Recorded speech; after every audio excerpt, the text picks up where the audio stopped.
Hey y'all, Bill Quirk with Shoot GTR and the Defensive Training Group. Going to do a series of videos on the life safety rules. I call them the life safety rules because they apply any and every time you handle the gun, regardless of where you are, on the range, in the gun shop, at home, it does not matter. These 4 rules are always going to apply. So let's get started. Here's rule number 1. All guns are always loaded.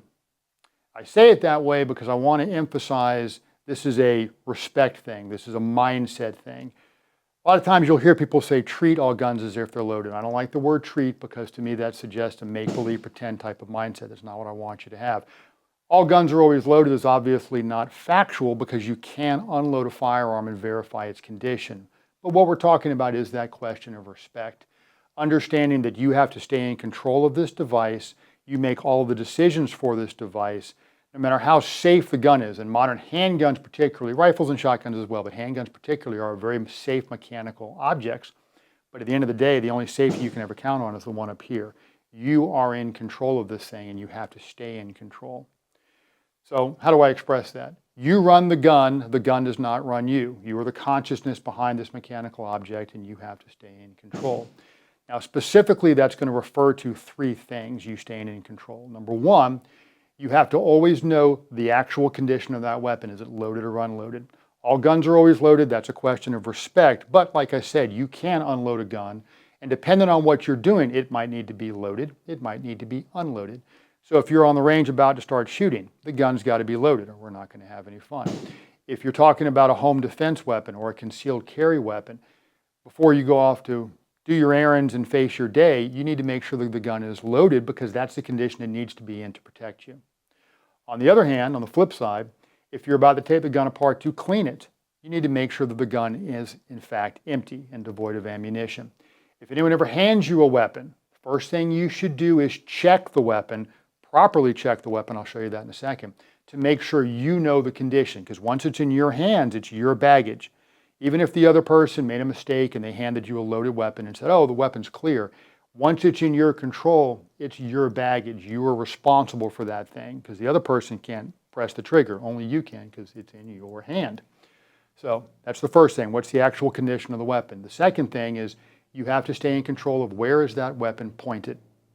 You're going to keep it pointed in a direction that you have determined to be safe. And we'll discuss that more when we get to rule number 2. And then thirdly, you need to be mindful of where your fingers are, especially your trigger fingers. Okay, keep them off the trigger, straight in the frame, firmly pressed in with metal or plastic underneath it. We'll discuss that more in rule number 3. The gun can't ever be an afterthought. And what I mean by that is quite literally you forget that you've got a gun. Something distracts you. So where I see this, I'll give you some examples. People will be out shooting and they'll hit the target or they'll miss the target or whatever. But they'll be, boom, hey, that was a great shot, wasn't it? You see what I did? The point is we've forgotten about the gun. The gun's just dangling down here and it's no longer really our focal point. We're thinking about what we did down there. We missed, we hit, whatever. Another example of that would be you go to pick something up and the gun's still in your hand and the gun moves behind you. It flags maybe people standing behind you. Worst manifestation of this that I've seen more than once in law enforcement circles on the range at the academy is people will be shooting and I have a question and they bring the gun with them because their focus is on asking the question and they forget about that muzzle, which is one of the things we talked about. So don't let the gun be an afterthought. It has to stay consistently oriented in the direction that you have determined to be safe.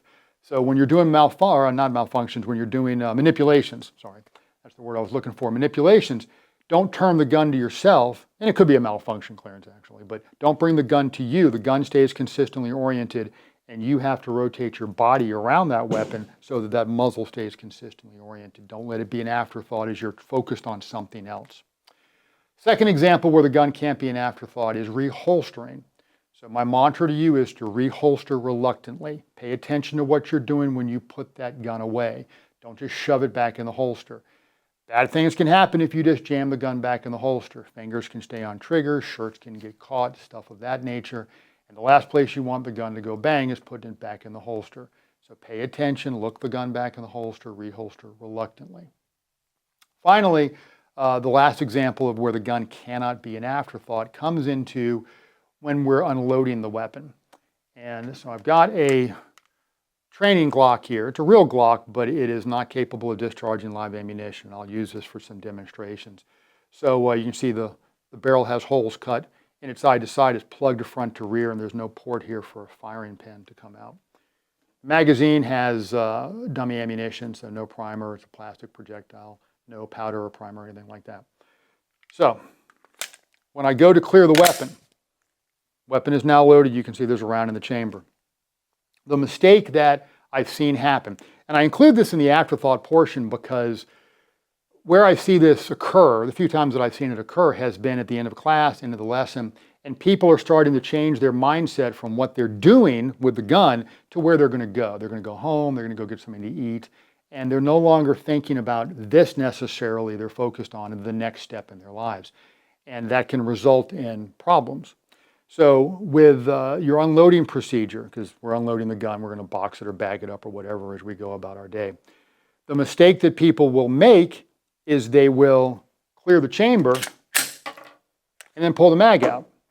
Now, experienced shooters understand that what I just did was I chambered another round because I cleared the chamber before I removed the ammunition source. So in point of fact, there was a round in the chamber because I reloaded the weapon before I pulled the magazine out. And we're setting the stage for disaster. So what I need to do is round in the chamber, magazine with ammunition. I need to remove that ammunition source first and stow it. And now, when I clear my chamber, I know, with air quotes, that there shouldn't be anything in the chamber because there was nothing that could have fed, and I saw that one come out. I'm not going to take it on faith, though. I'm going to check my work. So I'm going to lock my slide to the rear.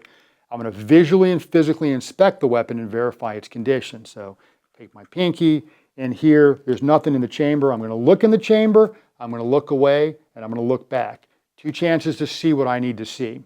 Now, what I'm looking for here is not an empty chamber. I am looking specifically, diligently, intentfully for one live round.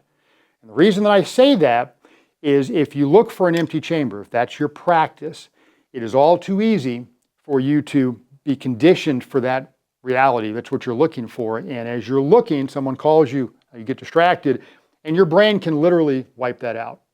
It is possible for you to look and not see. Your brain can just blank that out, and you're not going to see that cartridge there. Think about the times you've lost your car keys, cell phone, sunglasses, whatever, torn the house apart, come back to where you first looked, and it's laying right there.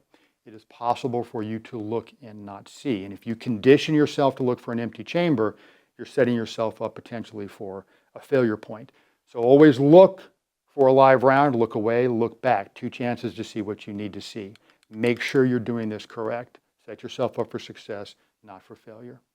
So that's rule number 1. All guns are always loaded. Next, we're going to do rule number 2.